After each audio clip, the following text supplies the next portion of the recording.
Today I want to chat a little bit about weight loss and how society approaches it. And I guess this has really been inspired by Adele's weight loss and just the media's reaction and how harmful I think it is.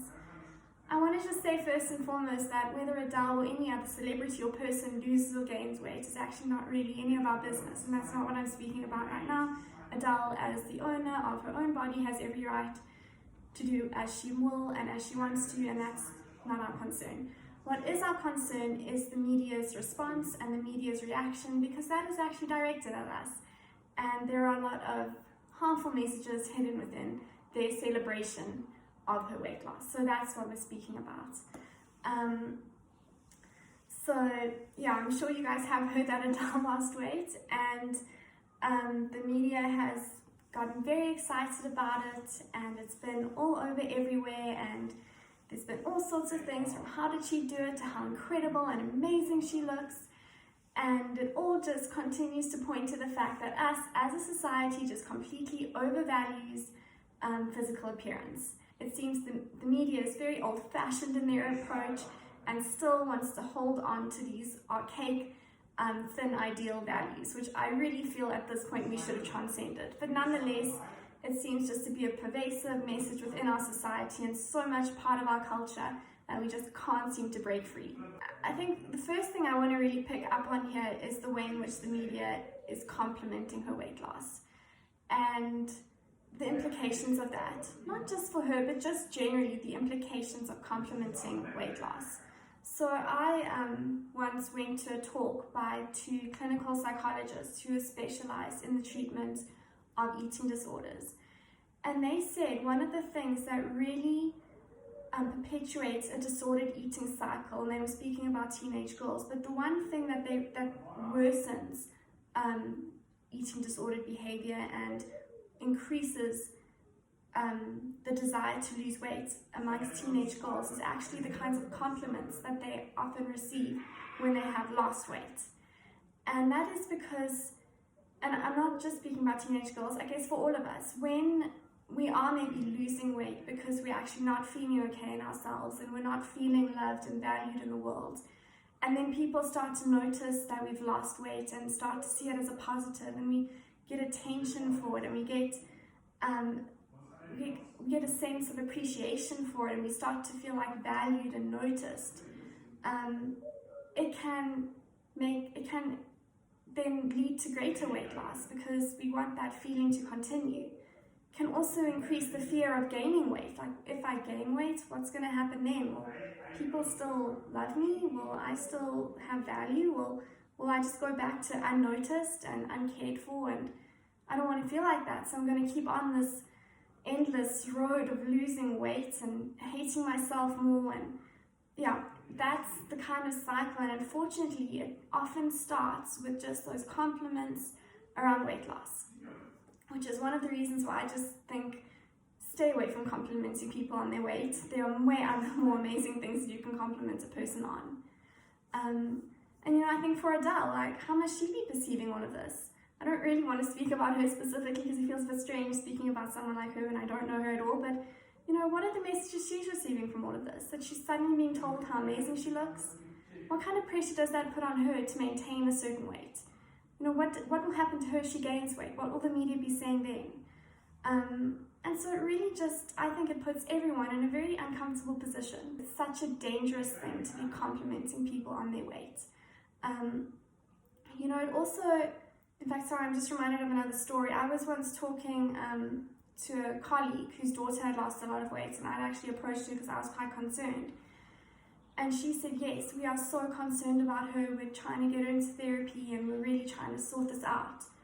But the thing that we are finding so hard as parents is that our friends are constantly complimenting her on this weight loss.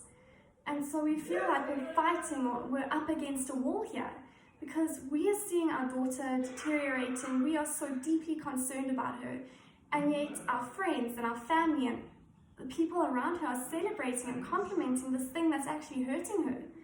And that, I think that is just so much of our disordered society in a way, that we can't see beyond what we're seeing in front of us and not wonder what's going on behind the scenes. Why is this child losing weight?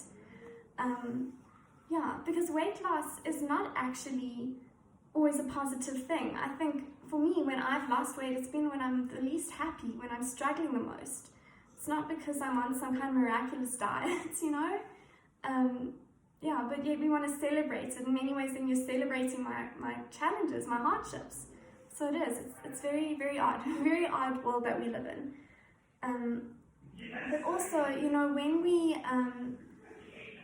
we compliment weight loss, and when we even notice weight or anything about a person's physical appearance out there in the real world, we increase that person's awareness of what they look like in the real world as well. And it actually increases, or can increase, your sense of self-consciousness. And I know this for myself. When people sort of overly praise or overly evaluate me in terms of how I look, it makes me feel uneasy, because it almost makes me feel like, what if I stop looking like this? Like, will you still care about me? Like, will you still see value in me? Or am I just this? Am I just what I look like? And if I am just what I look like, then I'm really scared to age, and I'm really scared to gain weight, or to get pimples, or to get any of those things, because I won't have value if I don't look like this. And so that as well. And I think that's really in line with the self-objectification theory that says that when we are over-evaluating people based on their appearance, and specifically women, and it happens from the smallest and youngest age, because when little girls are teeny tiny, we tell them how beautiful they are. And this is just a message that they hear their whole lives, that beauty is so important. When they realize that they are being evaluated on their looks constantly, they too start evaluating themselves based on what they look like. And it doesn't lead in happiness, it leads in self-criticism, self-hatred, because I feel in this world you can never really be too beautiful enough. And the standards are always just way too high. And so we have all these self-esteem issues linked to this just over-evaluation of what we look like. And it's horrible. It really is awful. You know, I know I've said this before, but I just think our bodies are just so incredible and so amazing. And the fact that they are just limited to what they look like, it annoys me because I'm so much more than what I look like. I'm so much more than what my body looks like. My body is not amazing because of what it looks like. My body is amazing because of what it can do, because of all the amazing, cool things that I can do with my body, because that is the purpose of my body. My body is to house me and to hold me so that I can go out there and I can live a life. But instead, our body becomes our life because it's so over-evaluated, so overprized by society that actually I'm nothing beyond what I look like physically. And that is so hampering. That does not allow one to go out there and explore life and just enjoy and be in the moment, because it's very hard to be in the moment, in fact, when you're so worried about what you look like. I mean, I don't know about you, but the times that I've been the most self-conscious and the most worried about what I was looking like in a certain situation is the times when I've least enjoyed myself, the times when I've just haven't had fun. And I think we all want to have fun. I think we all want to enjoy our lives and do something with our lives. And I think it's more than just looking a certain way. But yeah, when we just see that the media is so enthralled by this weight loss of Adele, you just realize that, wow, we really are still fully immersed in the archaic thin ideal. And it just doesn't seem to be going anywhere. No matter how many amazing people rise up in these different social media platforms, it seems we're just still stuck. And it just means we have to keep fighting extra hard within ourselves. We have to find value in ourselves beyond our appearance. If the world can't, we still do. And when we do, and when we're able to notice how amazing we are despite what we look like, we can go out there and do amazing things, and things that bring us happiness and joy, and also bring light into other people's lives.